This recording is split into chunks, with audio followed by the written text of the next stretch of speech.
महागठबंधन के हमारे तमाम नेतागण, इस गांव के बड़े बुजुर्ग, हमारे अभिभावक, नौजवान साथियों, माताओं और बहनों और बच्चों, और जहां तक हमारी आवाज जा रही है, आप तमाम ग्रामवासियों को मैं महागठबंधन प्रत्याशी संदीप सौरभ आप सबको प्रणाम करता हूं, लाल सलाम पेश करता हूं।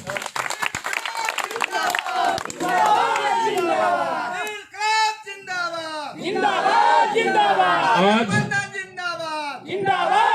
बिहार में चुनाव होने जा रहा है और जब चुनाव की बात होगी तो उस सरकार का हिसाब किताब होगा जो सत्ता में बैठे हुए हैं। पिछली बार चुनाव में हम लोगों ने देखा कि नीतीश कुमार महागठबंधन की तरफ से थे और जनता ने भाजपा को उखाड़ करके फेंक दिया था, और तब नीतीश बाबू ने कहा था कि मिट्टी में मिल जाऊंगा लेकिन भाजपा में नहीं जाऊंगा, और भाजपा में चले गए। और इसीलिए जनता इस बार तैयार है कि नीतीश कुमार को मिट्टी में मिला देना है। पूरे देश के भीतर आज भाजपा क्या कर रही है? बिहार के भीतर जो भाजपा और जदयू की सरकार है, ये क्या कर रही है? एक पूरी योजना बनी हुई है देश के अंदर, बिहार के अंदर, कि शिक्षा को बर्बाद कर देना है, सरकारी स्कूलों को खत्म कर देना है, हाई स्कूलों को खत्म कर देना है, कॉलेज को तबाह कर देना है।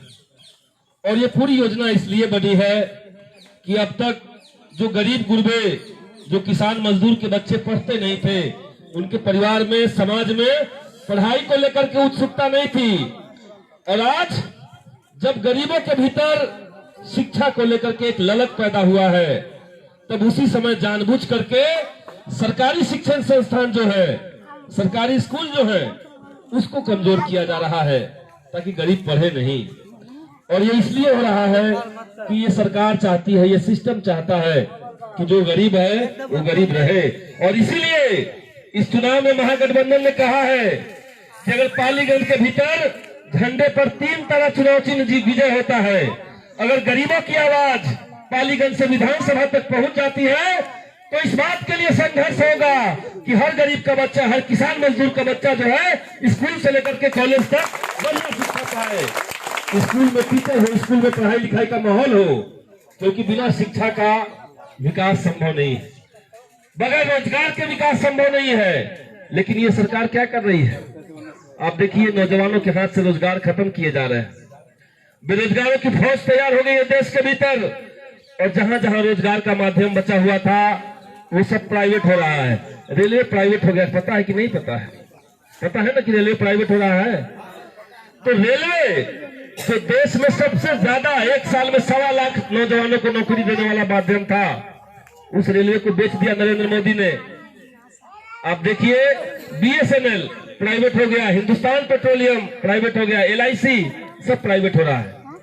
तो यानी गरीब का बच्चा पढ़े नहीं और किसी तरीके से मेहनत करके जो पढ़ लिए उनको नौकरी नहीं लगने देंगे।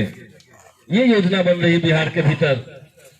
विकास का शिक्षा और रोजगार जो दो सबसे पहला जो उसका आधार है, उन दोनों को तबाह किया जा रहा है और कहा जा रहा है कि विकास कर रहे हैं।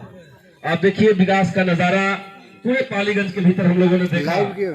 किसानों को कोई सुविधा नहीं है। पालीगंज के भीतर जो नहरों का जाल बिछा हुआ है, उस नहर का उड़ाही नहीं हो रहा है, उसका पक्कीकरण नहीं हो रहा है। पानी जो है वो बीच तक ही खत्म हो जा रहा है, अंत तक पहुंच नहीं रहा है। कई गांव में पानी पहुंचता ही नहीं है। कई गांव है जो आज भी सड़क का अभाव झेल रहे हैं, सड़क है नहीं या है भी तो खंडहर स्थिति में है।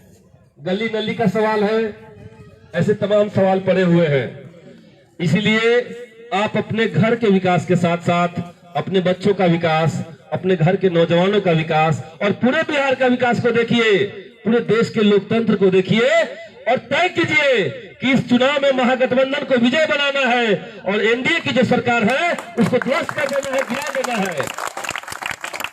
आज हम लोग देख रहे हैं कि किस तरीके से मीडिया को अपने कब्जे में करके भाजपा और नीतीश कुमार की जो सरकार है वो देश को छल रही है, उसके साथ धोखाधड़ी कर रही है।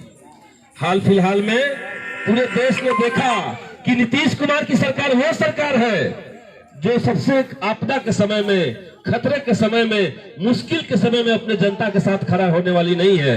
सबको याद होगा लॉकडाउन, कोरोना महामारी और लॉकडाउन के बाद ये देश का पहला चुनाव है और इसीलिए पूरे देश की निगाह बिहार की जनता की तरफ है। लोग ये जानना चाहते हैं कि जिस सरकार ने बिहार के लाखों मजदूरों को 2,000 किलोमीटर पैदल चलवा दिया, उसको जनता सजा देती है कि नहीं देती है, आज ये देश जानना चाह रहा है। आज देश जानना चाहता है कि जिस नीतीश सरकार ने लॉकडाउन लगा करके और जो गरीब परिवार के बच्चे हैं पिछले 8 महीने से उनकी पढ़ाई लिखाई चौपट करा दी, उसको बिहार की जनता सजा देती है कि नहीं देती है, ये देश जानना चाहता है। और अगर आपको उन मजदूरों के, उनके परिवार वालों के, उनके बच्चों के पैर के वो छाले याद होंगे जो हजारों किलोमीटर सूरत से लेकर के घर तक पहुंचने में उनके पैर पे जो छाले पड़ गए थे, अगर आपको वो छाला याद हो तो आप इस सरकार को उखाड़ करके फेंक दीजिए, हम ये कहेंगे।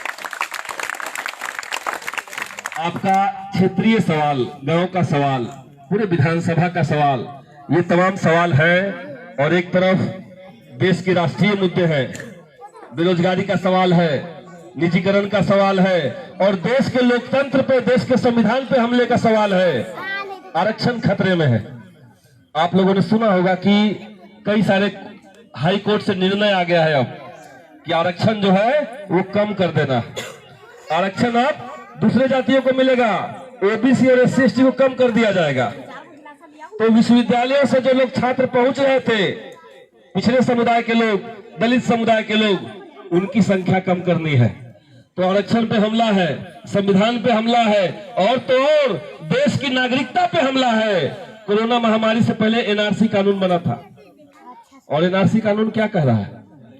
कहा जा रहा है कि देश के अंदर उसी व्यक्ति को, उसी परिवार को हम नागरिक मानेंगे जो 1952 से पहले अपना दस्तावेज, अपना डॉक्यूमेंट सरकार को दिखाएगा और साबित कर देगा कि 1952 से पहले उसके पूर्वज यहाँ पे थे। अब आप बताइए कि जो परिवार का घर टूट गया, जो विस्थापित होकर कहीं और बस गए, जिनका घर बाढ़ में खत्म हो गया, तबाह हो गया, वो लोग कहां से लाएंगे अपना दस्तावेज? किसी के पास 1952 के पहले का डॉक्यूमेंट नहीं होगा। तो आप समझिए, ये सरकार आपको शिक्षा से दूर कर रही थी, रोजगार से दूर कर रही थी और आप शिक्षा, रोजगार, राशन और किरासन की मांग न कर सके, इसलिए अब आपकी नागरिकता भी छीनने की तैयारी कर रही है। और इसीलिए इस चुनाव में पूरी एकजुटता के साथ, पूरी शिद्दत के साथ, अपने आपसी मतभेद को भुला करके बिहार को बचाने के लिए, इस देश के लोकतंत्र को बचाने के लिए हमें हर हाल में एनडीए को हराना होगा और महागठबंधन को जिताना होगा। इस बार महागठबंधन से भाकपा माले को पालीगंज सीट मिला है और मैं उसका प्रत्याशी हूं। मेरा नाम है संदीप सौरभ और मैं माले का जो छात्र संगठन है I saw, all India students association, उस छात्र संगठन का राष्ट्रीय महासचिव हूं। हम लोग छात्र आंदोलन से निकले हुए लोग हैं।